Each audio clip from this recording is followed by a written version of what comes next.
దీపక్ అనే వ్యక్తి దారుణంగా ఆమెకి మోసం చేసి బ్లాక్మెయిల్ చేయడం జరిగింది. ఆడపిల్లలకి రక్షణ లేదు. ఇవన్నీ కూడా ఆవిడ ఆ లేఖలో ప్రస్తావించడం జరిగింది. ఎంత దారుణం! ఆమె బాధ ఆ లేఖలో ప్రతి అక్షరంలో కూడా కనిపిస్తూ ఉంది. అంత దారుణంగా వేధించి ఈరోజు ఆమె ఈ ఆత్మహత్యాయత్నం చేసుకోవడానికి కారకుడయ్యాడు ఆ దీపక్ అనే వ్యక్తి. దీనికి సరైన స్పందన ప్రభుత్వం కానీ, పోలీసులు కానీ, హాస్పిటల్ యాజమాన్యం కానీ ఉందా అని నేను అడుగుతూ ఉన్నాను. విద్యార్థి సంఘాలు ధర్నాలు చేస్తే, అలాగే మా ఇన్ఛార్జ్ గారైన భరత్ గారు దీని మీద మాట్లాడితే అప్పుడు కొంచెం స్పందించి కేసు పెట్టడం జరిగింది. ఇంత దారుణమా, ఇంత నిర్లక్ష్యమా ప్రభుత్వానికి? ఆడపిల్లలకి రక్షణ లేదా? ఈ ఆంధ్రప్రదేశ్ రాష్ట్రంలో చూస్తూ ఉంటే అడుగడుగునా ఏదో ఒక సంఘటన మనం చూస్తూ ఉన్నాం. ఆ పాప విషయంలో మనకి క్లియర్గా ఇన్వెస్టిగేషన్ సరిగ్గా జరగట్లేదు అనేది అర్థమవుతుంది. ఇదే హాస్పిటల్లో ఆమె ఆ ఇంజెక్షన్ చేసుకుంది. సీసీటీవీ ఫుటేజ్ ఇప్పటికి కూడా ఇవ్వట్లేదు తల్లిదండ్రులకి. ఇస్తే ఏం జరిగిందో తెలుస్తుంది కదా. ఆ మెడిసిన్ కూడా చాలా డేంజరస్ మెడిసిన్ అంట. అది వాళ్ళంతటి వాళ్ళు ఇచ్చుకోలేరని చాలామంది డాక్టర్స్ చెప్పడం జరిగింది. మరి వేరే వ్యక్తులు చేశారా? ఇది నిజంగా ఆమంతటా ఆమె చేసుకుందా? వేరే వాళ్ళు ఆమెని చంపడానికి ఇలా చేశారా? ఇవన్నీ బయటకు రావాలంటే సీసీటీవీ ఫుటేజ్ బయటకు రావాలి కదా. ఇందాకే వాళ్ళ తల్లిగారు చెప్పడం జరిగింది, ఆమె రూమ్మేట్స్ని కూడా ఇంతవరకు కూడా ఎవరితో మాట్లాడనివ్వట్లేదు అనేసి. ఎంత దారుణం! నిజాలు ఎలా బయటకు వస్తాయి? ముఖ్యమంత్రి గారు ఉన్నారు, డిప్యూటీ సీఎం గారు ఉన్నారు, హోమ్ మినిస్టర్ గారు ఒక మహిళ ఉన్నారు. దీని మీద ఇంత 10 రోజులైంది. 23వ తేదీ జరిగింది, ఈరోజు 1వ తేదీ. ఏమి స్పందించారు వాళ్ళు? మొన్ననే ముఖ్యమంత్రి గారు పోలవరం చూడడానికి వచ్చారు. అదే స్పెషల్ ఫ్లైట్లో పక్కనే కదా ఇక్కడికి వచ్చి ఆ అమ్మాయి కుటుంబాన్ని పరామర్శించి ఆ అమ్మాయిని చూస్తే బాగుండేది కదా. వాళ్ళకి ఎంత ధైర్యం ఉండేది. డిప్యూటీ సీఎం గారు పక్కనే ఉంటారు, పక్క నియోజకవర్గం దగ్గరలోనే. అతను ఏమన్నారు? ఆడవాళ్ళకి ఎవరైనా వేధిస్తే తాట తీస్తానని చెప్పారు. ఆవిడ అంత క్లియర్గా ఆ సూసైడ్ నోట్లో రాయడం జరిగింది. ఎంత ఘోరంగా దీపక్ అనే వ్యక్తి వేధించి విసిగించాడు, ఎంత దారుణంగా మోసం చేశాడు అనేసి. మరి ఆ దీపక్ తాట తీయాలి కదా. అంటే టీడీపీ వ్యక్తి, టీడీపీ సింపథైజర్ అయితే వాళ్ళని ఇంక ఏమీ వీళ్ళు దండించరా? బాధితులకు న్యాయం చేయరా? హోమ్ మినిస్టర్ గారు పక్క జిల్లాయే.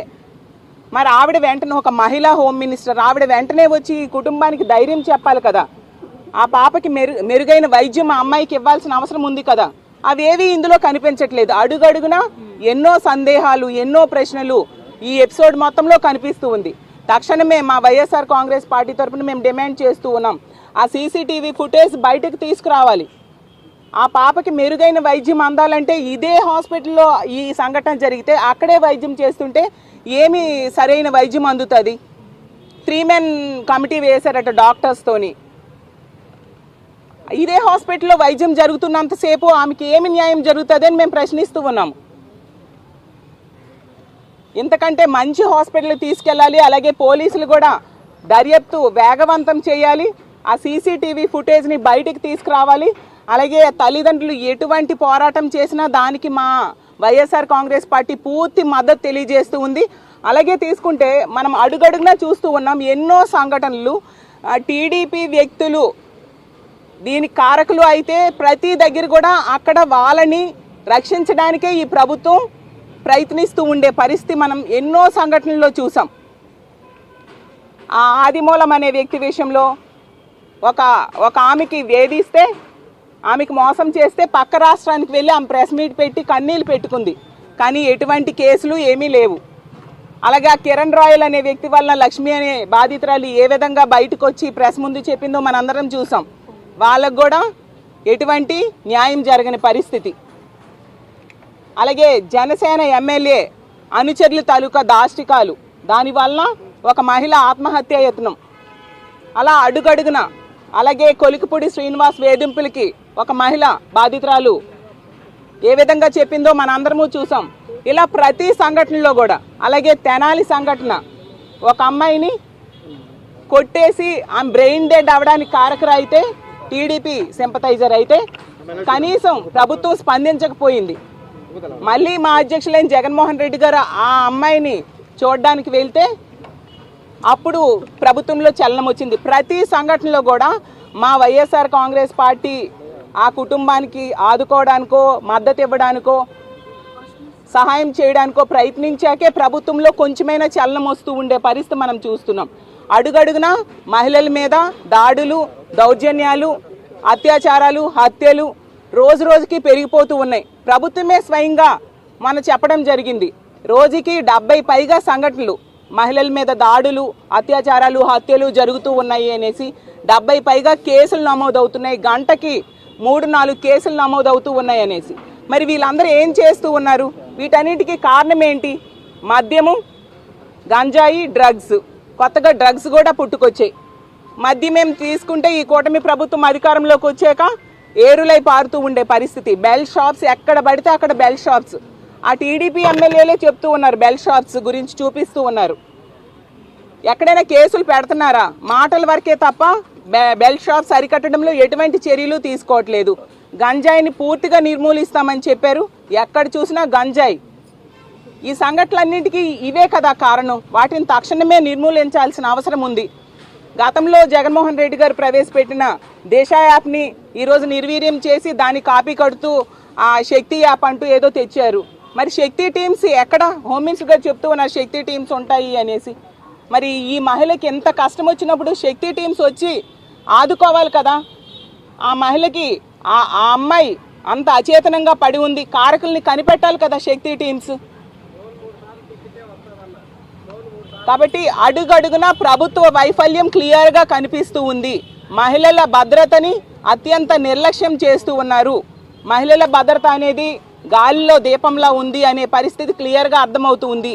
ఈ అమ్మాయి విషయంలో ఖచ్చితంగా ప్రభుత్వం వెంటనే వేగవంతమైన చర్యలు తీసుకోవాలి. ఆ నిందితుడి మీద సమగ్రమైన దర్యాప్తు చేసి కఠినమైన శిక్షలు పడాలి. ఎందుకు రోజు రోజుకి ఇన్ని సంఘటనలు జరుగుతున్నాయంటే కఠినమైన శిక్షలు ఈ ప్రభుత్వం వచ్చాక పడట్లేదు. కాబట్టి ఇలాంటి దుర్మార్గులకి భయం లేకుండా పోయింది. మేము ఆడవాళ్ళని ఎంత వేధించినా ఏం చేసినా కూడా పట్టించుకునే దిక్కు లేదు ఈ రాష్ట్రంలో అని వాళ్ళు మరింత ధైర్యంగా ఆడపిల్లల్ని వేధించడం ఒక పనిగా ఉండే పరిస్థితి. కాబట్టి ఇలాంటి దుర్మార్గులకి కఠినంగా శిక్షిస్తేనే భయం పుడుతుంది. కాబట్టి ఖచ్చితంగా ఈ దీపక్ అనే వ్యక్తికి మీద దర్యాప్తు చేసి కఠినంగా శిక్షించాలి.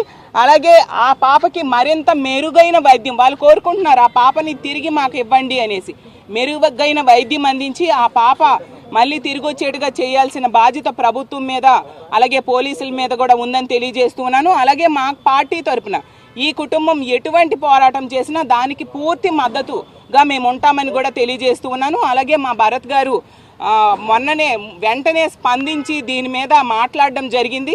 అప్పుడు కొంచెం చలనం వచ్చింది. దయించి ఆ సీసీటీవీ ఫుటేజ్ బయట పెట్టండి, ఆ అమ్మాయికి న్యాయం చేయండి అని మేమందరం కూడా ఈ ప్రభుత్వాన్ని డిమాండ్ చేస్తూ ఉన్నాము.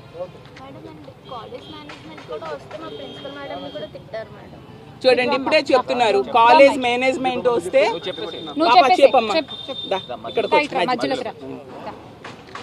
కాలేజ్ మేనేజ్మెంట్ కూడా మాకు సపోర్ట్ ఉంది ఆ స్టూడెంట్ కాబట్టి.